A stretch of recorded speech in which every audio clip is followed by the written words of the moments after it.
নমস্কার। আজ আমি একটা জুস বানাবো যেটা পেটের যে কোনো সমস্যার সমাধান দিতে পারে। এই হলো থালকুনি পাতা। আমরা অনেকেই চিনে থাকি। এই থালকুনি পাতা গ্রামের পুকুর পাড়ে হয়ে থাকে। থালকুনি পাতাগুলো তুলে নেব। আর এই গাছটা হচ্ছে মূসাকানি গাছ। মূসাকানি গাছের কয়েকটা ডগা তুলে নেব। আর এই গাছটা হলো তেলাকুচা গাছ। তেলাকুচা গাছের পাতা তুলে নিচ্ছি।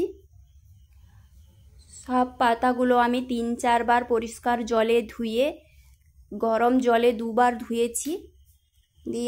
দিয়ে দিচ্ছি থালকুনি পাতা, মূসাকানি পাতা, তেলাকুচা পাতা।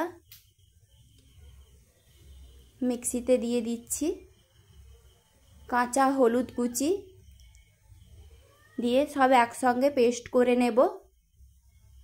পেস্ট করার জন্য সামান্য জল দিয়ে দিচ্ছি।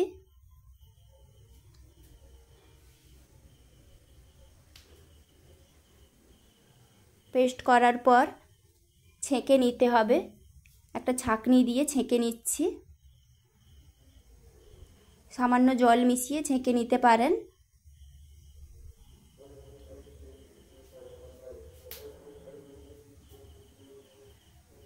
এই জুস খেলে শরীরে বিভিন্ন উপকার দেয়। পেটের যে কোনো সমস্যা, আমাশা দূর করতে সাহায্য করে। স্মৃতিশক্তি বৃদ্ধি, চুল ও ত্বকের সমস্যা দূর করতে সাহায্য করে।